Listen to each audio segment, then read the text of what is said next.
CM Chandrababu నాయుడుతో deputy CM Pawan Kalyan కీలకమైన భేటీ కానున్నట్లు కూడా తెలుస్తుంది. ఎందుకంటే ఇప్పటికే 15 రోజుల వ్యవధిలోనే మరోసారి భేటీ అయిన నేపథ్యంలో రాజకీయంగా చాలా ఆసక్తి పెరుగుందని కూడా చెప్పుకోవచ్చు. ఎందుకంటే అనేక కీలకమైన అంశాల గురించి ఈ యొక్క భేటీలో కీలకంగా మాట్లాడే అవకాశం అయితే ఉంది. పవన్ కళ్యాణ్ సీఎం చంద్రబాబు నాయుడు ఈ యొక్క భేటీ నేపథ్యంలో కూడా అంటే పలు అంశాల గురించి దీని మీద కూలంకషంగా సుదీర్ఘంగా చర్చ వచ్చిన తర్వాత ఒక అజెండాతో ముందుకు వెళ్ళే అవకాశం అయితే ఉన్నట్టు కూడా తెలుస్తుంది. ఎందుకంటే ఇప్పటికే అనేక తీవ్ర ఆరోపణలన్నీ కూడా కూటమి నేతల మీద ప్రధానంగా వస్తున్నాయి. ఆ అంశాలకు సంబంధించి చాలా సీరియస్‌గా ఈ యొక్క భేటీలో చర్చ జరిగే అవకాశం అయితే లేకపోలేదు. అయితే ఇప్పటికే కొన్ని నామినేట్ పదవులకు సంబంధించి కూడా ఇంకా నామినేట్ పదవులకు సంబంధించి ఒక క్లారిటీగా ముందుకొచ్చే అవకాశం అయితే లేకపోలేదు. ఎందుకంటే చాలా వరకు కూడా మొదటి దశకు సంబంధించి చాలా పోస్టులకి నామినేషన్ పదవులకు సంబంధించి చైర్మన్ అన్నిటికీ ఇచ్చినప్పటికీ ఇంకా చాలా వరకు మిగిలిపోయినాయి. ఆ నేపథ్యంలో వాటికి పంపకాల నేపథ్యంలో ఈ యొక్క బీజేపీ కావచ్చు, అలాగే జనసేన కావచ్చు, టీడీపీ కావచ్చు, ఈ మూడింటికి సంబంధించి ఆ యొక్క నామినేట్ పదవులకు సంబంధించి ఏదైతే పంపకాల నేపథ్యంలో కూడా ఒక చర్చ వచ్చే అవకాశం లేకపోలేదు. అయితే మరొక అంశం చూసుకున్నట్లయితే ఏపీ రాష్ట్రంలో చూసుకున్నట్లయితే రాష్ట్ర వ్యాప్తంగా కూడా 75 మున్సిపాలిటీలు కావచ్చు, అలాగే 11 కార్పొరేషన్లకు సంబంధించి పాలక వర్గం అయితే నిన్నటితో దానికి సంబంధించి కాలపరిమితికి సంబంధించి ముగిసింది. దానికైతే ప్రత్యేకంగా ప్రభుత్వం నుంచి నియమించినటువంటి ఎవరైతే ప్రత్యేక అధికారులు ఉన్నారో వారందరూ కూడా ఈ రోజు నుంచి కూడా పాలన అనేది కూడా చేపడతారు. అయితే రానున్న 5-6 నెలల్లో కూడా మున్సిపాలిటీకి సంబంధించి ఏదైతే స్థానిక ఎన్నికలు కూడా రానున్నట్లు తెలుస్తుంది. ఈ నేపథ్యంలో ఏదైతే ఈ రోజు నుంచి కూడా ప్రభుత్వ అధికారుల నుంచి ప్రత్యేక ఏదైతే అధికారుల్లో నియమించారు కాబట్టి వారు ఈ యొక్క పాలన అయితే చేసే అవకాశం ఉంది. అయితే ఈ నేపథ్యంలో స్థానిక ఎన్నికలకు సంబంధించి కూడా దీని మీద దృష్టి సారించే అవకాశం అయితే ఉంది.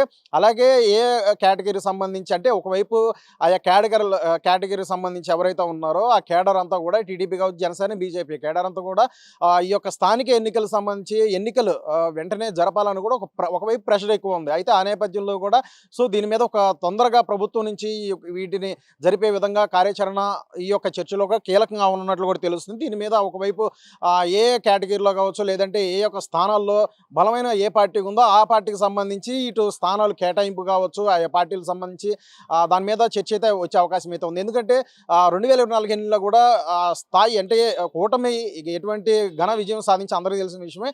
అదే స్థాయిలో ఇటు స్థానిక ఎన్నికలు కూడా అటువంటి మెజారిటీ అనేది ఖచ్చితంగా కైవసం చేసుకోవాలనే ఉద్దేశంతో మరి కూటమి ఉంది. ఆ ఉద్దేశంతో ముందుకు వెళ్తున్నారు. ఆ నేపథ్యంలోనే ఈ యొక్క చర్చలో కూడా ఇది అత్యంత కీలకంగా ఉన్నట్లు కూడా తెలుస్తుంది. అయితే ఇప్పటికే చూసుకున్నట్లయితే మరొక కీలకమైన అంశాలు అనేది రాజకీయ తాజా పరిణామాలు చోటు చేసుకుంటున్నాయి రాష్ట్ర వ్యాప్తంగా కూడా. అది ప్రధానంగా చూసుకున్నట్లయితే కూటమి నేతలు అనేక ఆరోపణలన్నీ కూడా ఎదుర్కోవడం, ఆ నేపథ్యంలో వాటి మీద ఒకవైపు పార్టీలకి డ్యామేజ్ అయ్యే అవకాశం ఉంది. అలాగే ప్రతిపక్షాలకి దానికి సంబంధించి రాజకీయ ఏదైతే ప్రత్యర్థి నేపథ్యంలో కూడా అనేక విమర్శలకి తావిస్తున్నారు. దాన్ని కట్టడి చేసే విధంగా, డిఫెండ్ చేసుకునే విధంగా కూడా మరి ముందుకు వెళ్ళే ఆ కార్యక్రమంలో కూడా కీలకంగా మాట్లాడే అవకాశం ఉంది. ఇప్పటికే చూసుకున్నట్లయితే ప్రధానంగా ఏదైతే మోయినాబాద్ డ్రగ్స్ కేసు ఏదైతే ఉందో ఈ డ్రగ్స్ కేసు సంబంధించి ఆరోపణలు ఎదుర్కొన్నటువంటి ఎవరైతే ఏలూరు ఎంపీ పుట్ట మహేష్ ఆ యొక్క అంశం మీద ఇప్పటికే సీరియస్ అయ్యారు సీఎం చంద్రబాబు నాయుడు.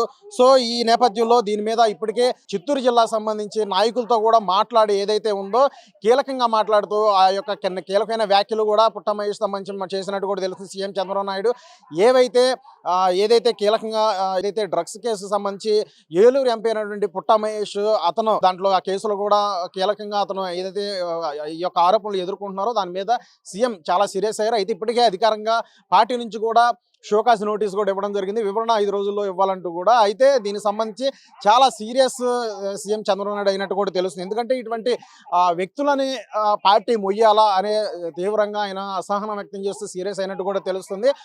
చాలా వాళ్ళు దగ్గర పెట్టుకుంటూ కూడా ముందుకు వెళ్ళాలి, ప్రజా జీవితంలో ఎక్కువగా ఉండాలి, ఇటువంటి పార్టీలు కావచ్చు, ఇటువంటి అలవాట్లు కావచ్చు అన్నిటికీ దూరంగా ఉండాలి, ప్రజా జీవితంలో ఉంటేనే సుదీర్ఘంగా ఉంటేనే వారికి ఈ విధంగా ఏదైతే ఉంటుందో వారికి అంటే రాజకీయ జీవితం ఎక్కువగా ఉంటుందనుకుంటూ కూడా ఇటు సీఎం చంద్రబాబు నాయుడు చెప్పినట్టు కూడా తెలుస్తుంది. అయితే ఏదైతే ఈ యొక్క డ్రగ్స్ కేసు సంబంధించి పుట్టా మహేష్ కుమార్ ఏదైతే ఉన్నాడో ఇతని గురించి అత్యంత సీరియస్గా ఈ యొక్క భేటీలో కూడా చర్చకు అయితే వచ్చే అవకాశం ఉంది. సుదీర్ఘంగా మాట్లాడే అవకాశం ఉంది పవన్ కళ్యాణ్ కావచ్చు, అలాగే చంద్రబాబు కావచ్చు. ఈ నేపథ్యంలో అనేక అంశాలకు సంబంధించి అత్యంత కీలకంగా ఈ యొక్క చర్చ జరగనున్నట్టు కూడా తెలుస్తుంది. ఎందుకంటే కేసుకు సంబంధించి ఎంపీ తీవ్ర ఆరోపణలు ఎదుర్కొన్న నేపథ్యంలో ఒకవైపు వైసీపీ నుండి కూడా అనేక విమర్శలు వస్తున్నాయి. జగన్ కూడా అనేక విమర్శలు చేయడం జరిగింది. సో వీటన్నిటికి కూడా సోషల్ మీడియా వేదిక కూడా వైసీపీ చేస్తున్న విమర్శలు కావచ్చు, వీటన్నిటి నేపథ్యంలో కూడా ప్రధానంగా వీటిని ఏ విధంగా ఎదుర్కొనే విధంగా ప్రజాక్షేత్రంలో ఒకవైపు మంచి ఒక సంక్షేమ పథకాలు, అభివృద్ధి కావచ్చు, ఇవన్నీ కూడా ఏ విధంగా అందిస్తున్నాం అనేది వాళ్ళు క్లియర్‌గా చెప్పే విధంగా, సో ఏ విధంగా కేడర్ కావచ్చు, క్షేత్రస్థాయిలో పార్టీలన్నీ కూడా ముందుకు వెళ్ళాలి అనే ఇలాంటి కీలకమైన అంశాలన్నిటి గురించి కూడా సుదీర్ఘంగా చర్చ వచ్చే అవకాశం ఉంది. ఈ ఇరువురు మధ్య, అగ్రనేతల మధ్య చూడాలి. ఇంకా ఎన్ని ఆసక్తమైన చర్చ వీరిద్దరి మధ్య వచ్చే అవకాశం ఉందా అనే దాని మీద సర్వత్రా ఆసక్తి నెలకొంది. కెమెరా పర్సన్ ఫణితో ప్రవీణ్, తెలుగు 360 విజయవాడ.